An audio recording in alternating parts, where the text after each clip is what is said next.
Donnelly, Senator Cruz. Thank you, Mr. Chairman. Yeah.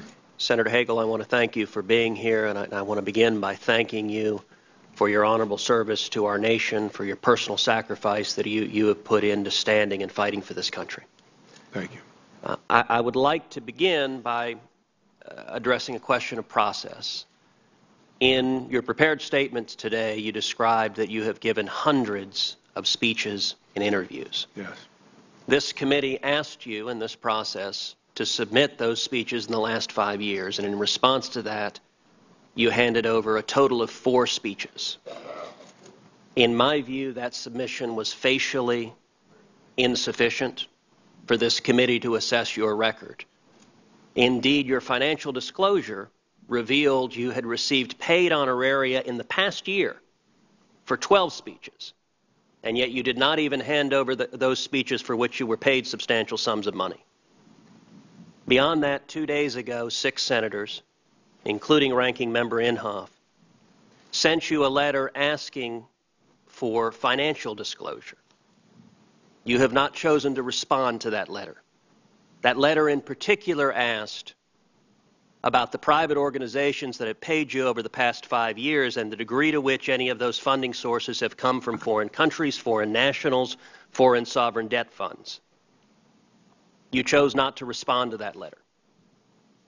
In my view, unless and until you respond to the requests of members of this committee does not have a proper record on which to assess your confirmation, and I think we need of members of this committee does not have a proper record on which to assess your confirmation, and I think we need full disclosure and adequate time to assess that. Now, I'd like to ask initially a point of clarification. With respect to the International Criminal Court, do you believe the United States should become a party to the International Criminal Court? Senator, may I quickly respond to your first comment? I'd like you to answer my question. My time is limited. That question is one that I am most likely not going to be dealing with as Secretary of Defense. It's a simple question. Do you think we should be a member of the International Criminal Court? Yes, sir. I'm asking for your judgment on whether the United States should be a party. I support where the United States is today. So we are not a party today. You think we should not be a party. Is that a correct statement of your position? Yeah. Okay, thank you. I'd like to draw your attention to an interview you did in 2009 with Al Jazeera. And with the chairman's indulgence, if we can play an excerpt of that interview.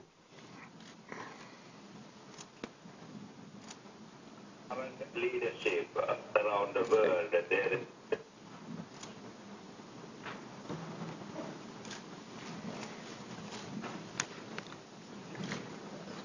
This is Marley from London. Go ahead with your question. Hello, sir. Good evening. It's a very good proposition. But first of all, I believe, very strongly, I believe, the current leadership around the world, there is a moral failure going on.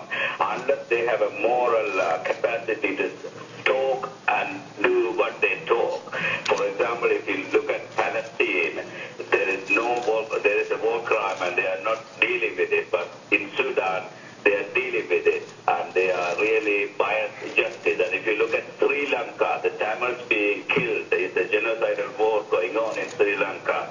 Nothing being done. So there is a total moral Marley, what is your question with regards to the issue we're talking about, the reduction of nuclear My weapons? question is that leaders, there is a total moral failure. Unless we bring these leaders to a moral standard, nothing can be done. That's my question. What do you think about it? Okay, thank you. Let me put that to the Senator. Well, I think you're exactly right, and I said in my opening statement that that leadership is critical because we know in life nothing is ever accomplished without leadership. Now, in that excerpt, Senator Hagel, the caller suggests that the nation of Israel has committed war crimes. And your response to that was not to dispute that characterization, but indeed to describe what he said as, quote, well, I think that's exactly right. I'd like to ask you, do you think the nation of Israel has committed war crimes? No, I do not, Senator. I'd want to look at the full context of the interview, but to answer your question, no. I mean, the context of that question, we played the entirety of it, and I wanted to give you that context so you can hear the question and you can hear your response. I would suggest that a suggestion that Israel has committed war crimes is particularly offensive, given that the Jewish people suffered under the most horrific war crimes in the Holocaust. And I would also suggest that for the Secretary of Defense or a prospective Secretary of Defense not to take issue with that claim is highly troubling. I'd also point out, in 2006, your characterization of the nation of Israel's action, and that was in a speech on the floor of the Senate, you referred to Israel's military campaign against the terrorist group Hezbollah as a, quote, sickening slaughter. Now, I would suggest the characterizations. Do you think it's right that Israel was committing a, quote, sickening slaughter, as you said on the floor of the Senate? Well, I think, again, I would want to read all of it, what I said. First, I've said many, many times, Senator, every nation has a right to defend itself. And do you think a sickening slaughter would constitute a war crime? No.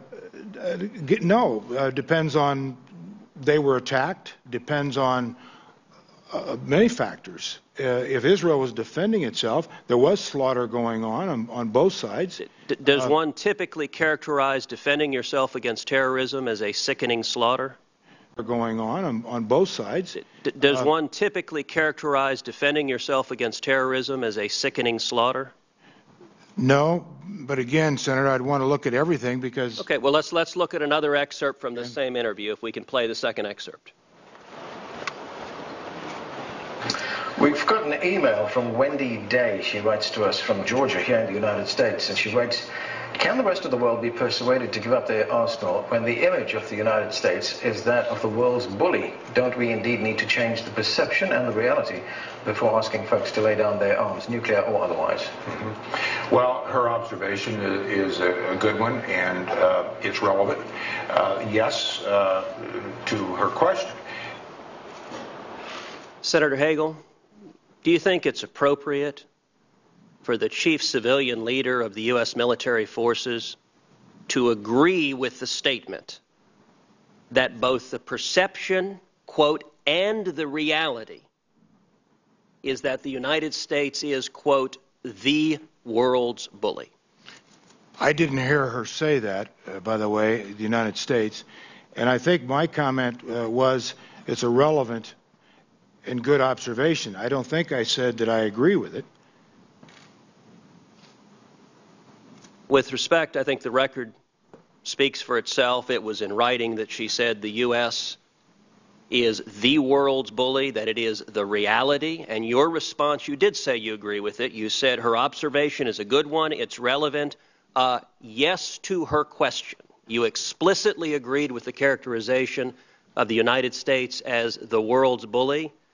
And I would suggest that is not a characterization. I think the United States has spilled more blood, more treasure, standing for freedom, liberating people across the world, and to go on Al Jazeera, a foreign network, broadcasting propaganda to nations that are hostile to us, and to explicitly agree with the characterization of the United States as the world's bully, I would suggest is not the conduct one would expect of a Secretary of Defense. Senator, she said that was an observation. I will point out that her quote was the perception and the reality. And with that, my time has expired. I look forward to a second round of questioning. Thank you. Now, what we're going to do